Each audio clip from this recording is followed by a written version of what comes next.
Un saludo muy especial a todos los miembros del grupo de antropología de la alimentación más allá de la comensalidad.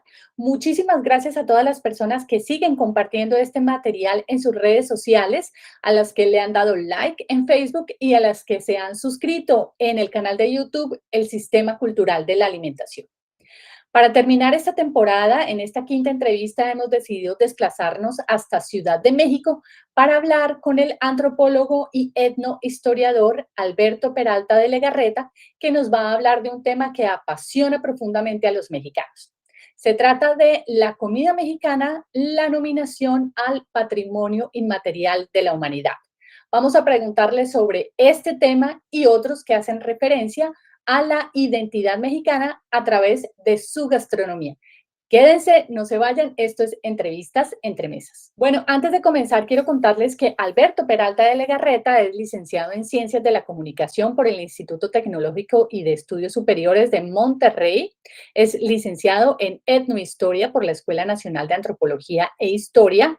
Es maestro en Historia y Etnohistoria por la Escuela Nacional de Antropología e Historia. Y además es doctor en Historia y Etnohistoria por la Escuela Nacional de Antropología e Historia. Ha sido profesor e investigador de diferentes instituciones académicas en México. Por ejemplo, ha estado en la Universidad Anáhuac de México Norte en materias como filosofía gastronómica, cultura gastronómica de México y cultura gastronómica de América y de Europa. Además, ha estado en el Centro de Estudios Superiores de San Ángel, CESA Universidad. Ha sido profesor titular de las materias de Patrimonio Turístico de México, Cultura Gastronómica de Occidente, Cultura Gastronómica de México, Comunicación Institucional y Patrimonio y Cultura Mexicana. También ha sido profesor en el Instituto Superior Mariano Moreno a través de diseño e impartición del área de Filosofía y Cultura Gastronómica y profesor de la especialidad en gastronomía. Alberto además ha sido profesor de la Universidad Iberoamericana, Departamento de Historia, Prepa Ibero. También ha estado en el Instituto Nacional de Bellas Artes, en el Departamento de Fomento a la Lectura, ha sido guía especializado en la Ciudad de México, su historia y literatura. Ha trabajado en la Universidad de California, en la Casa de California, México. Ha sido guía especializado en zonas arqueológicas e historia de la Ciudad de México. También ha estado vinculado a la Escuela Nacional de Antropología e Historia. Ha sido profesor titular de las materias de Historia y Cultura Colonial en América, Simbolismo del Templo Cristiano y Construcción del Nacionalismo en la Arquitectura y la Gastronomía Novohispana. Sus libros: Libro de Cocina de María de la Luz Tissier, 1823, Paleografía, Introducción y Notas, La Mesa de Todos, Historia de la Gastronomía Callejera en la Ciudad de México, Cultura Gastronómica en la Mesoamérica Prehispánica, ¿A quién no le gusta el chile? Chile para todos, El Chilangolario, Vocabulario para sobrevivir en la Ciudad de México, Mitos y Leyendas de México. Son publicaciones que ha realizado a lo largo de esta última veintena de años y le confieren a él la especialidad para hablar de comida mexicana. Por eso lo hemos invitado a estas entrevistas entre mesas. Muchísimas gracias, Alberto, por estar aquí en estas entrevistas entre mesas, por participar activamente en este grupo de Facebook, que sabemos que es una iniciativa de unos antropólogos en México que tenían la duda o la necesidad como de hablar de antropología de la alimentación. Tú especialmente has trabajado y has debatido en este grupo sobre lo que hoy nos convoca, el tema que hoy nos convoca, que es la inscripción de la comida mexicana a la lista de Patrimonio Inmaterial de la Humanidad. Entonces, la primera pregunta, Alberto, es justamente cuál es la diferencia entre inscripción, nominación, premio, porque muchos de los mexicanos pues sienten que es un premio y que por tanto ha sido como una competencia con las otras comidas del mundo. Gracias, Liliana, y al grupo también por la invitación.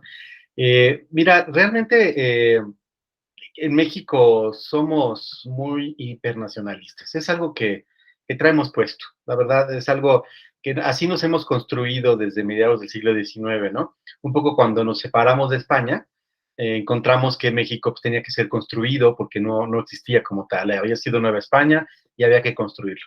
La gastronomía fue desde entonces, desde más o menos 1831, 1828, fue uno de esos iconos o símbolos que nos ayudaron a tener una identidad propia, un poco separarnos de lo español, de lo italiano, inglés y todo lo demás, para empezar a tomar las riendas de nuestro propio destino en muchos campos, pero la cocina era uno de ellos. Y entonces, pues a partir de entonces ha habido un crecimiento del concepto de lo que es la comida mexicana, la comida tradicional o la ahora ya gastronomía mexicana, ¿no? Que claramente gastronomía es un objeto más grande que comida. Ujú, Y según hemos visto, gastronomía es un objeto más grande que con cocinas tradicionales, por ejemplo. ujú, Es como que parece ser como un globo y adentro están estas cosas. Y solemos asignarles valores. Por ejemplo, si la gastronomía suena gourmet, como a estudioso de la gastronomía, suena francés. En ujú. cambio, cocinas tradicionales suena a señora de pueblo mágico. Entonces, no hemos sido muy justos con eso, ni tampoco hacemos definiciones muy claras. Entonces, bueno, en el 2008, 2009 empezó la iniciativa para llevar a nivel patrimonial la gastronomía mexicana. Hubo dos intentos, uno falló y en el siguiente intento fue dado este, esta inscripción. El asunto fue que nos trajimos ese papel de allá de Nairobi. Y también, por cierto, estuvo la misma inscripción de Francia, ¿no? Porque Ujú, los franceses se dieron cuenta de que nuestro intento los iba a poner en segundo lugar. Si ujú. ganábamos primero esta cosa que era única, porque la UNESCO no se había fijado en la comida, hubiéramos sido los primeros en ponerla allí, ¿no? Bueno, empatamos con Francia en ese aspecto. En Nairobi nos dieron a los dos, ¿no? Bueno, México tenía un adelanto con el primer expediente que no tuvo éxito. No tuvo éxito porque era excesivo, era muy negativo. Por ejemplo, decían que el maíz era privativo de México. Y claro que otros países de América levantaban la mano y dijeron, oiga, no, aquí comemos mucho maíz, ¿no? Y también lo tuvimos desde antaño. Entonces, no cristalizó. Y también hubo una negativa por parte de la UNESCO de comprender que la gastronomía era una expresión cultural, ¿no? Entonces, así, pero como para ponerle una etiqueta de una lista del patrimonio. Eh, ¿Dónde lo poníamos? ¿En lo material o en lo inmaterial? ¿Qué es lo que va a estar inscrito? ¿El objeto comestible o la cultura que lo respalda? Entonces había un problema porque en el 2010 no existía esa conceptualización. Entonces metimos esto, falló, y luego se intentó una segunda vez, que fue la buena. Pero ya para entonces Francia había armado su expediente porque se preocuparon de lo que estábamos haciendo. Y sí dijeron, si van primero ellos, nos van a tumbar de este primer lugar que tenemos por derecho, ¿no? Y también otros lugares como la dieta mediterránea, que define claramente áreas. Ahora, es muy importante lo de los conceptos. Eh, la gente hoy en día, y cuando uno va a un restaurante, hay un letrero que dice, desde el 2010 la UNESCO reconoció a la gastronomía mexicana como patrimonio de la humanidad. Y utilizan otras cosas ya a niveles un poco más informales. Dicen, por ejemplo, que galardonaron a la cocina o a la gastronomía mexicana, que la certificaron, quién sabe qué quiere decir eso, que la mejor ranquearon, o sea, que como que subimos de categoría con esto, que nos dieron un premio de la UNESCO, ¿no? Es que nos premiaron, nuestra gastronomía es tan buena que nos la premiaron en la UNESCO. Y bueno, entonces, en general, hay una mala percepción acerca de esto. El papel que nos dieron dice que hubo una inscripción en una lista del patrimonio inmaterial de la humanidad. O sea, ya tenemos categoría inmaterial, es decir, lo que se inscribe es la cultura que respalda al objeto comestible. Y no dice gastronomía mexicana. Esa parte es bien importante. Lo que dice ahí es a las cocinas tradicionales de México y todavía más chiquito, el paradigma Michoacán. Ujú. ¿No? Es como si tomas un alfiler en un mapa de esos que venden en los semáforos, lo pones en el lago de Pátzcuaro y lo que abarque la punta de ese alfiler es lo patrimonializado. Entonces nos gusta decir que el cabrito, la cochinita pibil, el chicharrón en salsa verde y hasta las quesadillas con y sin queso están en esa inscripción y no es verdad. Claramente dice el paradigma de Michoacán. Entonces, importante, es solamente una inscripción como otros objetos culturales lo han tenido muchos en México. Por ejemplo, Teotihuacán, muchas ciudades patrimoniales, Budas en Afganistán, Yo supongo que la Torre de Pisa, por ejemplo, tiene ese grado patrimonial. Y digamos, después de esa inscripción, tú mencionabas algo de que hubo una política, pero ¿hubo otros efectos digamos, en la vida nacional o más bien en el relato nacional de México a partir de esta inscripción? Sí, han cambiado muchas cosas. Ha habido una revaloración y una evolución del término, por ejemplo, gastronomía prehispánica o de comida prehispánica. O sea, Ujú, han hecho mucho más estudios al respecto, algunos serios, otros pues, son de meme totalmente, o sea, no son valiosos. O sea, bueno, hay una mala comprensión, pero lo que sí es que hay una revaloración. Esto llevó, por ejemplo, a valorar nuevamente las cocinas tradicionales y apareció la figura de la cocinera tradicional, ujú. pero ya como figura medio institucional, respetable. Ahí hubo también un avance en términos de género, bien importante, ¿no? En una época que demanda tantos cambios de nuestros lenguajes y de nuestros comportamientos de género, yo creo que hubo una enorme ganancia en el reconocimiento de la labor de estas mujeres, que ahora pues necesitan pues respaldo institucional, que les paguen bien, que les paguen sus insumos y su trabajo y que puedan ganarse la vida de eso. Eso se avanzó y muchos libros que ponen, gracias a lo de la UNESCO, a México en el top, o sea, aprovechando lo del ranqueo, ¿no? Y turismo, mucho turismo. O sea, sí vimos en los últimos 10 años que lo que antes era mayormente sol y playa, o sea, la aspiración de venir al Ujú. sol y la playita, ahora es venir a comer. Eso sí que era clarísimo que hubo un cambio revolucionario. Así es que hubo cosas buenas, la verdad. Te quería preguntar ahora sobre este fenómeno que se está dando no solamente en la cocina mexicana, sino también en otras cocinas latinoamericanas, que es como este rescate de sabores campesinos, ancestrales, originales, prehispánicos, ¿no? Toda esta serie de adjetivos que conllevan a decirle al comensal que esta comida tiene de alguna manera como un proceso de investigación histórica por parte de los chefs que están buscando novedad en sus menús. ¿Qué pasa entonces con este fenómeno? ¿En dónde quedan también las mujeres que permanentemente han cocinado la comida, no voy a decir ancestral, la comida que hemos comido durante siglos, durante años? ¿Qué pasa con estas mujeres frente a este fenómeno que es el reconocimiento de chefs a partir de unas recetas que son, digámoslo, caseras, ¿no? Mira, lo que tú señalas es algo muy real. Primero que nada, vamos con el asunto del rescate, ¿no? Que es un lenguaje muy del 2010. Y tantitito antes, tantitito después. O sea, quienes impulsaban este asunto rescataban la gastronomía mexicana. Es decir, que no sabemos, al menos yo nunca lo he entendido, eh, vamos a rescatar la ingesta de insectos porque o sea, ¿de qué la quieres rescatar? Mira, voy a ser muy crítico al respecto, pues de tu propia ignorancia, ¿no? Porque la verdad es que si tú vas al campo, si vas a los mercados, ahí están los insectos. Se los come quien se los ha sabido comer durante todo este tiempo. Y tú que vas de turista, de repente dices, oh my God, ¿por qué comen eso? Esto hay que rescatar. ¿Qué le vas a rescatar? No hay nada que rescatar, ¿no? Lo que tenemos que hacer es reconocer porque hay que entender que la cultura que heredamos de Europa ha sido muy negativa con respecto a ciertos ingredientes que les Ujú, parecen fuera de lugar, asquerosos y cosas así. Por ejemplo, el cuitlacoche, pues es negro y por negro yo no me lo como. Y además es hongo, y además es plaga, y además destruye el maíz. No, ya, es, solo los pobres se comen eso. No, todos comemos, hay latas de cuitlacoche, ¿no?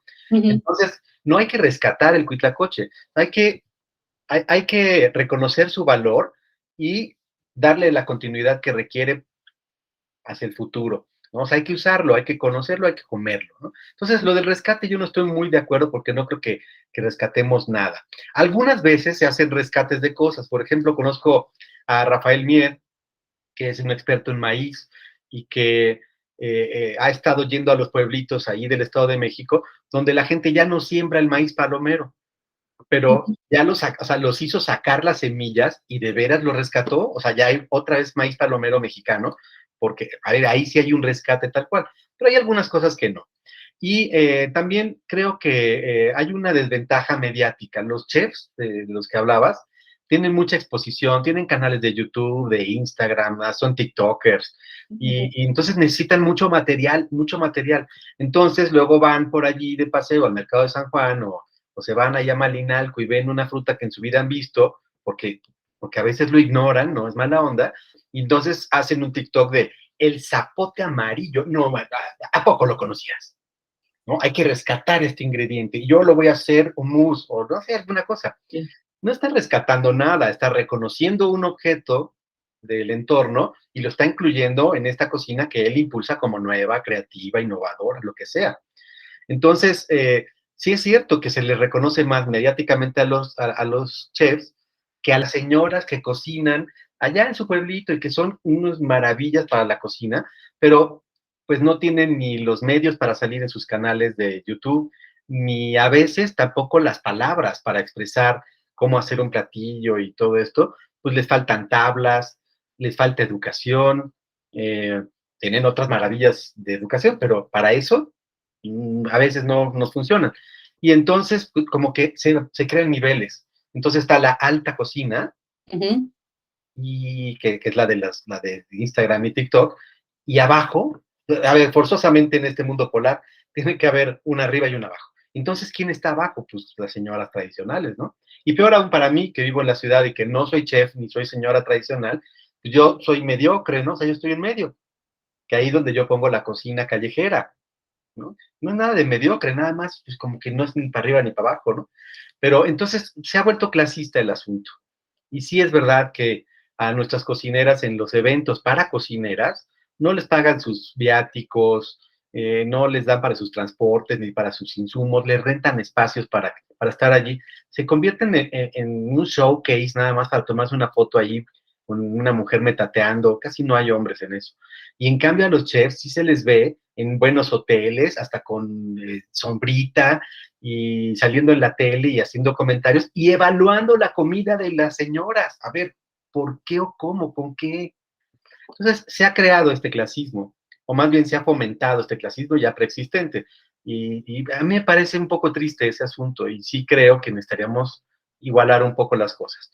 Es decir, impulsar, mediatizar también, dar a conocer, revalorar, que no rescatar a las señoras que producen maravillas en sus casas con poquísimo dinero, con ingredientes únicos propios de temporada, sostenibles, orgánicos, sin la etiqueta, y que no les hacemos caso, como decimos en México, no las pelamos, ¿no? En cambio, pues sí tenemos a chefs brillantes, ¿no? Con certificaciones de 50 Best y saliendo en revistas, y es desigual, ¿no? Es desigual. Claro. Bueno, Alberto, ya casi estamos llegando al final de esta entrevista, pero antes de finalizarla, quería hacerte una última pregunta y es, ¿qué retos tiene México como país, como programa nacional, para seguir o continuar valorando estas cocinas mexicanas? Y lo voy a decir en plural, ya que después de todo lo que has expuesto, mencionas que este paradigma de Michoacán no abarca todas las cocinas. Entonces, quisiera preguntarte eso, ¿cuál es el reto que tiene México como país y como cultura para valorar todas las cocinas mexicanas ahora que tiene pues su inscripción que le permite o que ha apalancado otros procesos políticos, económicos, culturales y simbólicos para empezar otra vez a mirar la comida mexicana con el respeto y el gusto que se le debe tener? Cuéntanos, ¿cuáles son esos retos? Bueno, hay retos enormes. Principalmente creo que el reconocer que México no tiene una gastronomía, sino 32 por lo menos. Y que dentro de esas 32, quién sabe cuántas cientos o miles, hasta en la casa de los vecinos hay una gastronomía diferente a la tuya. Entonces, de entrada hay que hacer ese asunto. El reto será una nueva patrimonialización, es decir, darle un upgrade al 2010, ¿no? O sea, quitar el alfiler y tratar de ver cuántos rasgos más podrían definir lo gastronómicamente mexicano. Tal vez no por ingrediente, ni por geografía, ni por utensilios, ni por... Habría que encontrar un mecanismo para que nos abarque a todos y entonces no se señalen es que la cochinita sí está patrimonializada, ¿no? Los albutes no, ¿no? O sea, sino que habría que encontrarlo. Yo creo que es posible hacer un nuevo expediente, va a tomar un tiempo, pero pues que nos incluya a todos. Eso sería muy, muy importante. Para mí, segundo, trabajando en este rubro que es el turismo, darnos cuenta de que en los últimos años el perfil de los viajeros ha cambiado enormemente y que hoy en día es la gastronomía el motivador, impulsor y más memorable de todas las cosas que suceden en un destino turístico. Es decir, que tenemos que darnos cuenta, como sucedió con Perú, que la gastronomía tiene un valor económico y que no es nada más para unos cuantos, es toda una cadena de valor. Entonces, si nos damos cuenta, si pusiéramos a la gastronomía mexicana como prioridad nacional, como está en la Constitución de Perú, otro gallo nos cantaría, ¿no? Y no estaríamos con programitas de impulso a las cocineras, impulso a los cocineritos, impulso al campo, ¿no? Sino a una cosa grande que abarca todo lo demás y que además provee dinero para todos los estratos, desde el restaurantero más caro hasta la persona más campesina, más rural, que produzca algo que se va a consumir arriba. Entonces, hay un reto enorme, ¿no? Creo que debería reconocerse muchísimo esa cadena de valor. Como el turismo ahorita está de capa caída, porque no está bien atendido en este país, o sea, no hay atención, se cree que con un tren va a funcionar y no, se cree que sin promoción va a funcionar y no está funcionando, entonces hay que rehabilitarlo con algo que sí tenemos y que no necesita preparación alguna, es nuestra gastronomía, nuestra comida, ¿no? Hay que hacer un programa que atraiga a la gente.